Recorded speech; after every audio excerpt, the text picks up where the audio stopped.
our epic field trip. In July, we stayed at our first Jellystone Park ever. We had been almost a year as full-time RV nomads at that point in time, and we had not yet stayed at a Jellystone Park.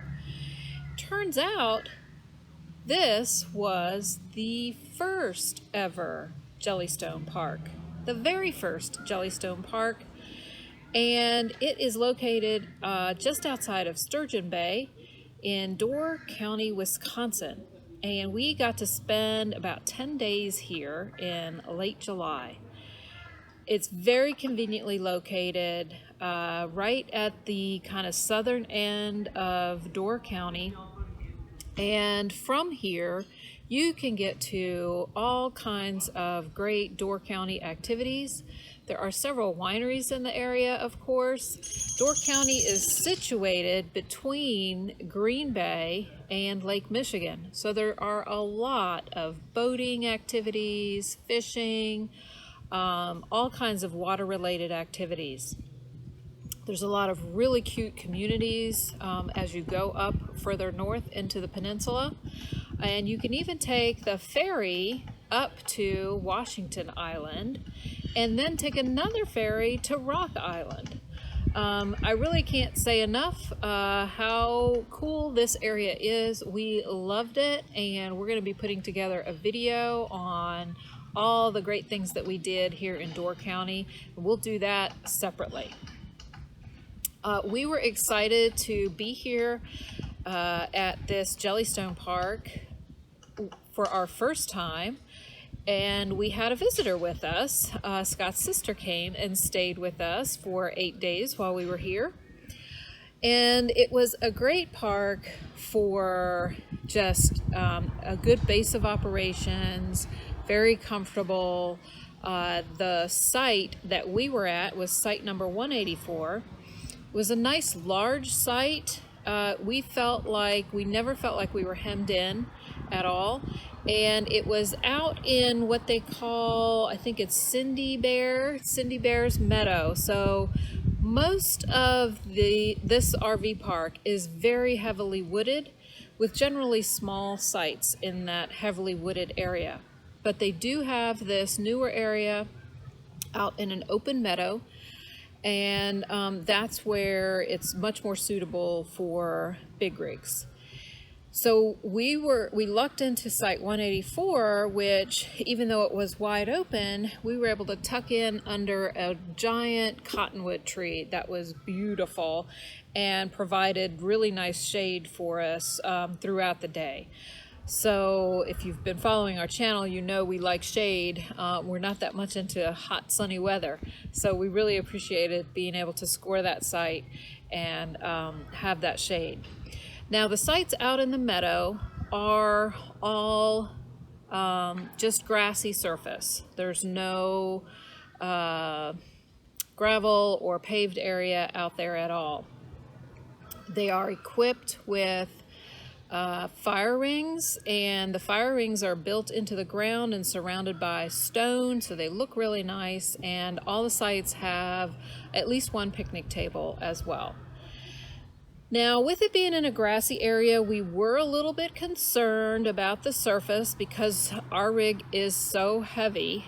And fortunately, though, that meadow area has a good solid surface. And even though we did sink a little bit with the jacks, it was not so bad that we couldn't get out of there.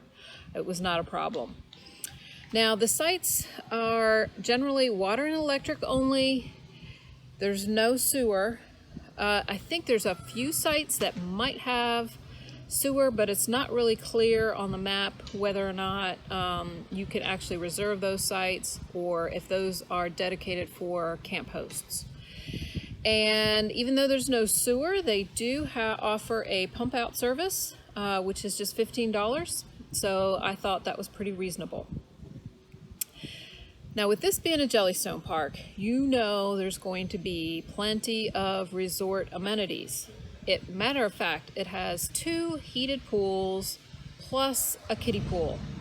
Those pools were just refurbished this year in honor of, guess what? This is the 50th anniversary of Jellystone Parks in general, and this was the very first one. So they're celebrating their 50th anniversary all this year, and they refurbished the pools, and everything is in tip-top shape, as a matter of fact.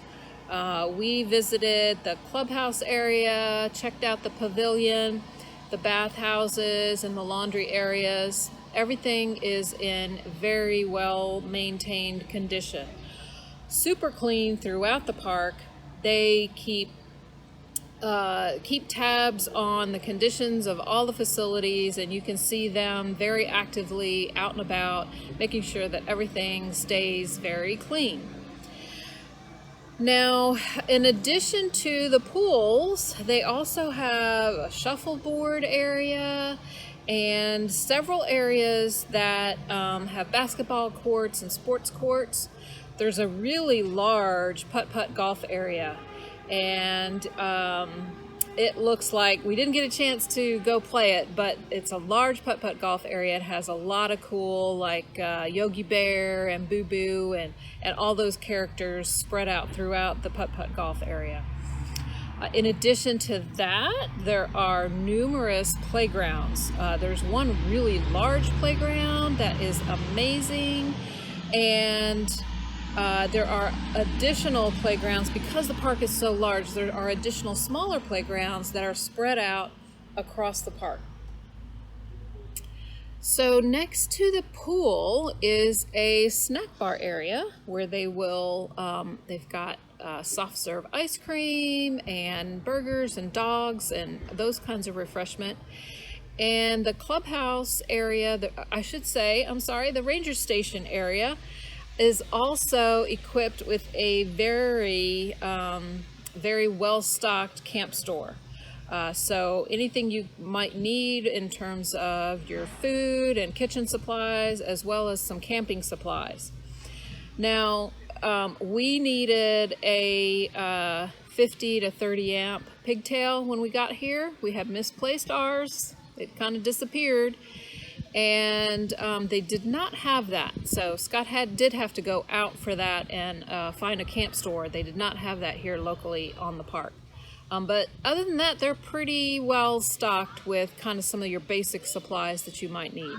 So because this is a Jellystone Park, you could imagine that on weekends it gets quite crowded, and it does. It's pretty busy on the weekends, full of families having a good time. And with that said, the vibe around the RV park is very happy and pleasant, and people are here to have a good time, and they have brought those kinds of attitudes. So even though it was a little bit more crowded on the weekend, it was not a problem. Everybody was super polite and very, very friendly.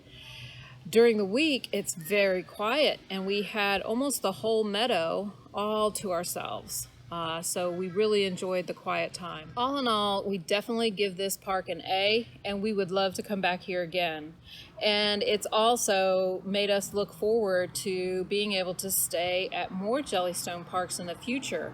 We're definitely going to put those kinds of parks on our radar for, especially when we get visitors to come see us. This was a perfect type of park to be at with Scott's sister. And hopefully in the future, we can find a park like this again if we do have some more visitors. So we definitely recommend this park if you're in the Door County, Wisconsin area without any reservations at all. So you can find out more details about this park in our blog post, and I'll put the link to that in the description below. If you like this video, if you found it helpful, please give us a thumbs up. Don't forget to hit that subscribe button if you haven't yet. And until next time, go find your adventure.